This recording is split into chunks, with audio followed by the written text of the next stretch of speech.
Welcome back to the Deep Dive. Today we're taking a close look, a real immersion into WM's, that's Waste Management's third quarter 2025. We've got the earnings call, the filings, and our goal here is simple. Cut through the noise and get you the core strategy and performance picture fast. And it's quite a picture. I mean, for a company this size, the headlines are pretty remarkable. Q3 operating EBITDA up over 15%, and free cash flow FCF that jumped nearly 33% compared to last year. Okay, that FCF number, the cash they actually have left after spending, that's huge. But here's the puzzle, right? How do they pull off those kinds of growth numbers when they're also dealing with some pretty serious headwinds? You've got recycled commodity prices falling off a cliff, almost 35%, and their big new acquisition, WM Healthcare Solutions, the old Stericycle business. The revenue pace there was actually slower than they expected. Yeah, it really points to something solid underneath holding it all together. More than solid, you called it an engine earlier. Exactly. If we look under the hood, you have to start with the core business. Collection and disposal. I mean, just that one part of the business delivered over half of the total year-over-year growth in operating EBITDA. And what really struck me wasn't just the growth, but how efficiently they achieved it. The margins. Oh, absolutely. They cracked 38%. Think about that. The adjusted operating EBITDA margin for collection and disposal expanded by 100 basis points. That's a full percentage point, up to a record 38.4%. In this kind of business, with costs always pushing, getting margins like that, that's serious efficiency, squeezing profit from every truck, basically. Yeah, and they put it down to pricing discipline. The numbers back that up. Core price growth was 6.0%. That was actually better than their own internal plan. And it's interesting, the strategy here isn't just grab every dollar today. They're focused, it seems, on maximizing customer lifetime value. That discipline lets them keep that price-to-cost spread healthy, even with inflation hitting fuel and labor. And speaking of defying trends, look at the volume numbers in Q3. Landfill volumes up 5.2% overall. Municipal solid waste, MSW, grew 5.0%. Special waste, driven by construction and events, up 5.5%. Right, and importantly for you listening, this volume strength, it seems pretty organic. The sources are clear. This Q3 landfill bump happened without much help from those big wildfire cleanups we saw in Q2. This looks like new core activity. Okay, which leads to what might be the most interesting operational point, maybe a signal about the wider economy. Industrial volume, up 1.2% in the quarter. Why is that a big deal? Well, it's the first time that segment has shown positive growth since way back in 2022. That 1.2% might not sound huge, but it's like a canary in the coal mine, you know? It suggests maybe factories are busier, more hauling needed from their big industrial clients, a bit more confidence, perhaps. And they're clearly getting payback on years of investing in operations. The labor numbers blew me away. Operating expenses below 60% of revenue, 2 quarters in a row now. And here's where that discipline really shows.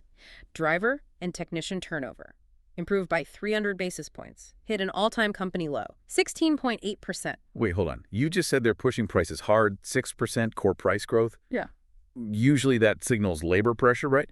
How do you push prices like that and get driver turnover down 300 basis points? 16.8% is, well, that's incredibly low for that industry. Yeah, it's the difference between, say, tactical moves and structural ones. Fixing turnover, that's structural margin help. Fewer new drivers means fewer accidents. The total recordable incident rate improved 7% year to date. That means lower insurance costs, less training spend. Investing in keeping people pays off in lower risk costs. Plus, all that investment in new trucks and new tech. The sources showed that cut their repair and maintenance costs by 60 basis points. So the core business is just firing on all cylinders, generating cash, boosting margins. Which they absolutely need. That stability is crucial because, well, they need it to handle the complexities of the big acquisition. Perfect transition from the well-oiled machine to maybe the strategic headache. WM Healthcare Solutions, formerly Stericycle. Well, maybe headache is strong, but definitely complex. It's definitely a key long-term play. Medical waste, aging population, huge. Secular trends support it. But yeah, the short-term integration, it's been rocky. Yeah. Mainly because of systems integration, right? Exactly. The revenue pace from healthcare solutions was, let's say, more measured than they first thought. A bit below expectations. And the reason wasn't the market itself, it was internal stuff. And they were pretty upfront about why. Said they took a disciplined, customer-focused approach. They actually deferred planned price increases, even gave credits to clear up old billing issues, accounts receivable, tied to that ERP system rollout. Yeah, that enterprise resource planning system. It's a massive undertaking, centralizing everything. Billing, scheduling, the works. And rolling that out, especially after an acquisition, is always messy. They basically admitted it takes years, not months. Hmm. So instead of pushing price hikes while things were still shaky, they pumped the brakes, prioritized fixing service, fixing billing errors, customer first. Seems like it's working, though. The cleanup effort. Signs are positive. They've cleared up a third of that overdue AR in just the last 3 months. And maybe more importantly, on-time service delivery, highest level in over 4 years. That's what keeps customers long-term. So they're building a better foundation. Right. And interestingly, even with that softer revenue, the cost savings, the synergies are actually coming in faster than they expected. So bottom line, they're still on track to hit the operating EBITDA targets for the acquisition because those internal savings are flowing nicely. What's driving those synergies specifically? Two main things, really. First, they're taking the medical waste they collect and putting it into their own landfill network, internalizing it, keeping it in-house. That's about a fifth of the synergy value right there. Second, cross-selling. Huge opportunity. They gave this great example. One big hospital customer upped their annual spend by over $5 million just to get a single provider for everything. Wow. And they've had success cross-selling to over 7,000 smaller customers, too. So that basic idea behind the deal, it seems to be working. Okay, so they're stabilizing things. When do they actually flip the switch to, scalable growth mode? They put a timeline on it. They expect this stabilization phase for the ERP system to run through the end of Q1 2026. Then, starting Q2 2026, the plan is to shift into that scalable growth period. So there's a path out of the complexity. Got it. Okay, let's shift gears again. The last big piece, sustainability. They're moving from peak investment into what they're calling a harvesting period. What does that mean exactly? It's a really important shift. It means all that cash, billions really, that they've poured into renewable natural gas plants, recycling tech. It's finally starting to generate significant returns, significant cash flow. They've got 10 of the 20 planned RNG facilities done, 31 out of 39 recycling automation projects finished. 4 new projects actually started operating just in Q3. The investment phase is winding down. But the timing for the recycling part is pretty brutal right now. We mentioned that headwind.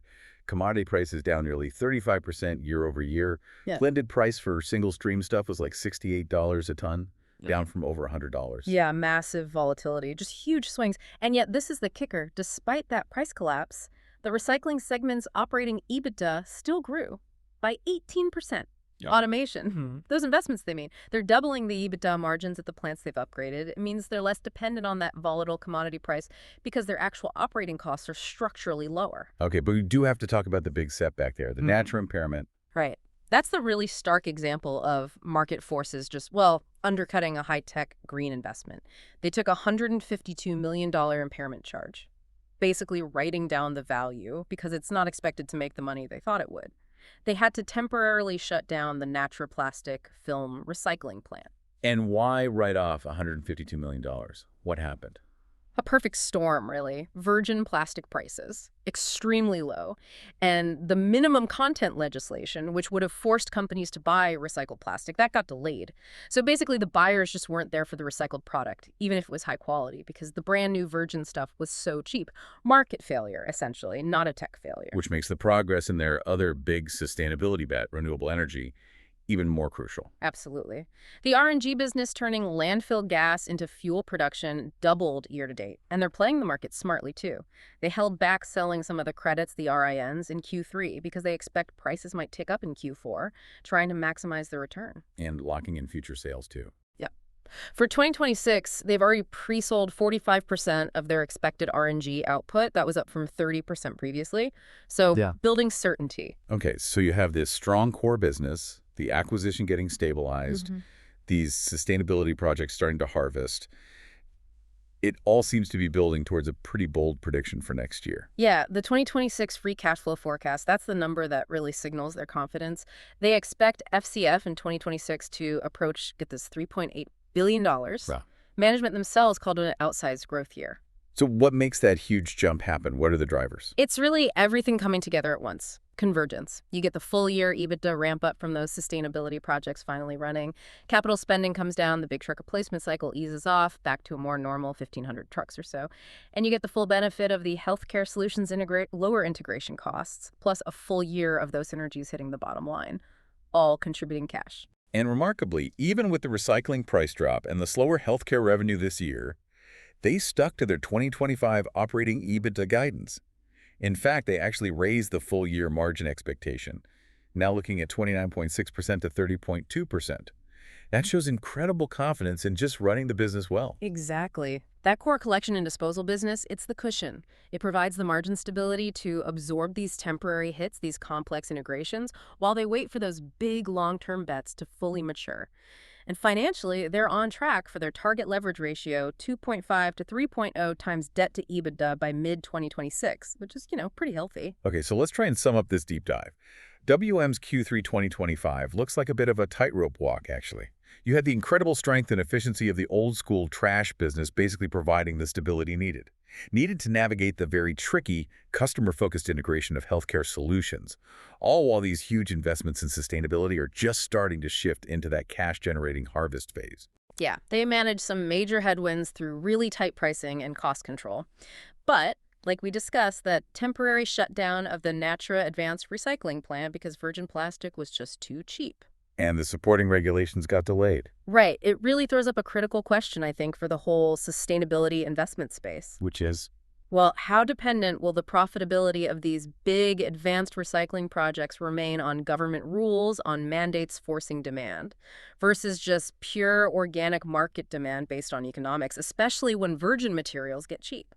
a fundamental tension. If the high-quality recycled product can't compete on price alone, what does that mean? It's a tension WM is managing right now, front and center, something definitely worth thinking about. Absolutely. Food for thought indeed. Must be. Thank you for joining us for this deep dive.